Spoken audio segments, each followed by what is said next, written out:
Welcome folks to the Millbrook Railroad and welcome to the shop. And today we're working with a product from a brand new sponsor of this channel, AlgoLaser, with their Alpha Mark II 20 watt laser. Fairly straightforward to set up, fairly rigid frame, and they say it is a no learning laser. Well, I think the reason they say that is because you can run it from a phone app, and that's something that I did. I created these on my phone. Used an image manipulation program to take the Millbrook Railroad logo, which I had already made years ago, and I wanted to put them on coasters for my patrons, Patreon supporters. So this is sort of a little perk for those who help support the channel, and also a nice way to tell you about this very interesting little laser. Now, if you are already familiar with bigger lasers and you've already got a bigger old-fashioned laser that you've got to send G-code to, it's probably not the machine for you. This is a good beginner machine. That's who this is aimed towards. It is aimed for the beginner. Now, a few things that the beginner should know. One, in a way, it's an expandable machine. Why do I say that? It's because you can control this with laser gerbil or with the other program, Lightburn. Lightburn is a professional program, or professional enough. You can really do a lot with this machine that you can't do with the phone app. Very important to note that. If you want to make precision parts, the phone app is not your best tool for that. But this machine will still do it with Lightburn software. Right now, we're not going to do precision parts. We're going to do these cute little coasters that I picked up from Hobby Lobby, and you know what? We're just going to put the Millbrook Railroad logo on them because that's what my patrons want. So that's what my patrons will get. They will get coasters. They're going to get the cork ones that I already did, but this is a test one. I was thinking about doing sets, and there wasn't enough money in the budget for that. But I had a couple of sets, so I used them for testing purposes, and gave one away to a friend who helps out on the railroad quite a lot. So you know what? I thought he deserved it. You know what he does. But I digress. Right now, this is about the AlgoLaser Alpha Mark II. It is a 20 watt laser.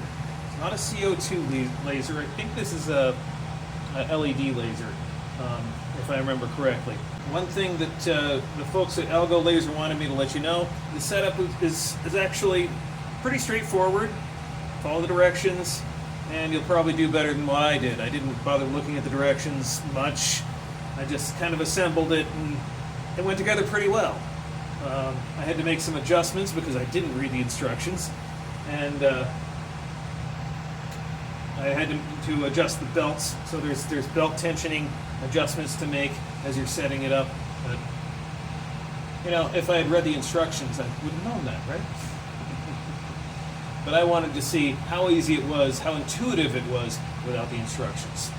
So now I'm going to show you how easy it is, how intuitive it is to make parts with this machine and to engrave logos on small wooden coasters.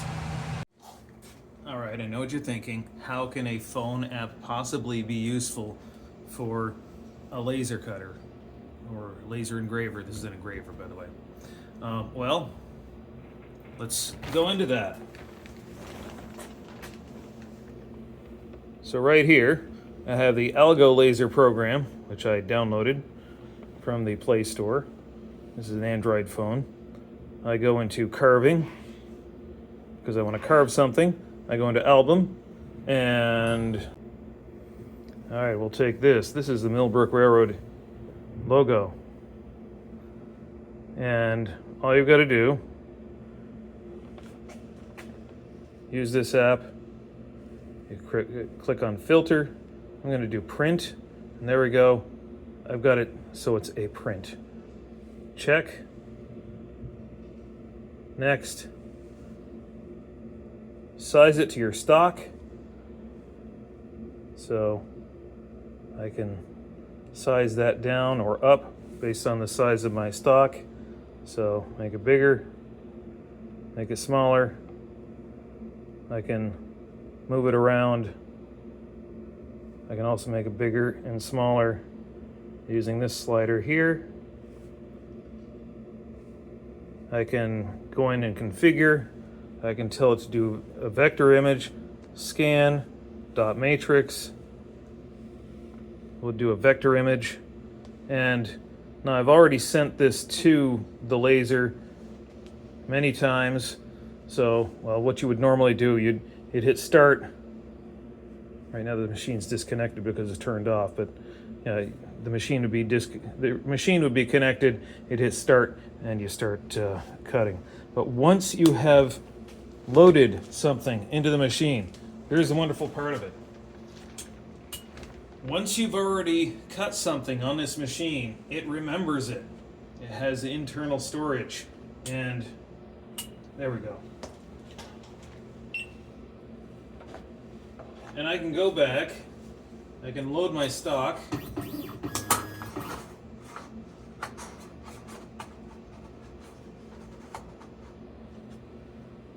I can go to projects, SD card. I can scroll down till I've got the most recent project, or that project there.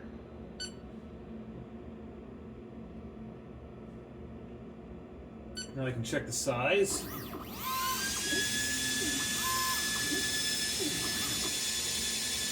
Alright, that is the size of it. Now I have to move this around a little bit because that's a little bit low.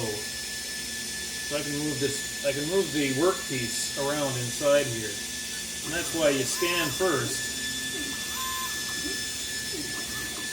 A little more tweak to it.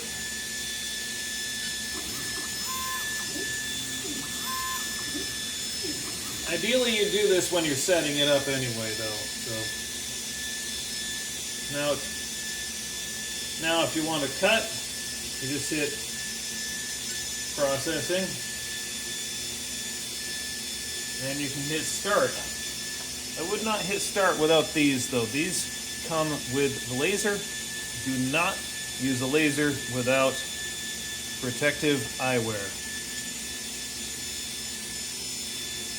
And they look cool too, don't they? Yeah, don't answer that.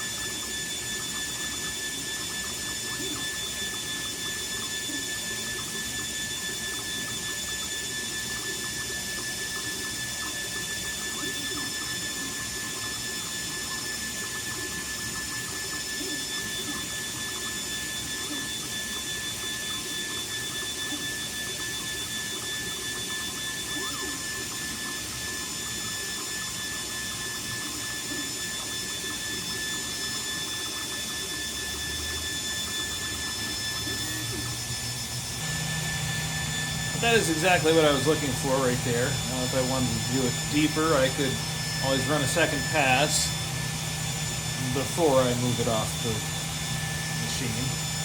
This one here is the way it's going to be, and that's all there is to it. It's not a bad little machine. It gets the job done. I'm going to hit the emergency stop actually, because I'm not going to run it right now. I'm going to turn this off. Turn the machine off. There, confirm shutdown. We'll use the soft menu rather than be brutal about it. Now I hit the emergency stop. Now, if you have kids, animals, unauthorized people in your area, and you don't want them to use this unauthorized, there is a key switch right here. Key comes with it. You can turn it off. Anybody tries to turn it on, it'll boot up, see that the key switch is locked, and shut right back down again, so it's nice and safe. I don't recommend using this without any kind of fume hood because this generates a lot of smoke. I just did a light cut, and it filled the paint booth with smoke. That's why I turned the fan on as it was finishing. So I'd say take a look at the links down in the description if you're interested in the AlgoLaser Alpha Mark II. This is the 20 watt version, and they have, this is the 20 watt version. It's a 20 watt laser on there. They have less powerful ones, they have more powerful ones. They have a whole line of these things. And they also have other accessories. Highly recommend the enclosure and the smoke filter, smoke extractor, especially if you're using it in a desktop kind of environment rather than a shop. But really, you want to use this in a shop environment if you can. But the way it's configured, you don't have to. But you do have to get some more accessories. So that's the AlgoLaser Alpha Mark II. This is a coaster going off to a patron on Patreon. Patreon.com/Millbrook Railroad or millbrookrailroad.com for more of Millbrook Railroad content. This is a little bit different, but it's kind of related to the shop projects. I'm going to be doing more shop projects with this because I'm going to go buy a copy of Lightburn and do the more professional way of things. And we'll make more videos with this thing in the future. So take a look at down in the description. There's links. There's more information down there about the AlgoLaser Alpha Mark II 20 watt version, and we'll catch you in the next video. Have a great day.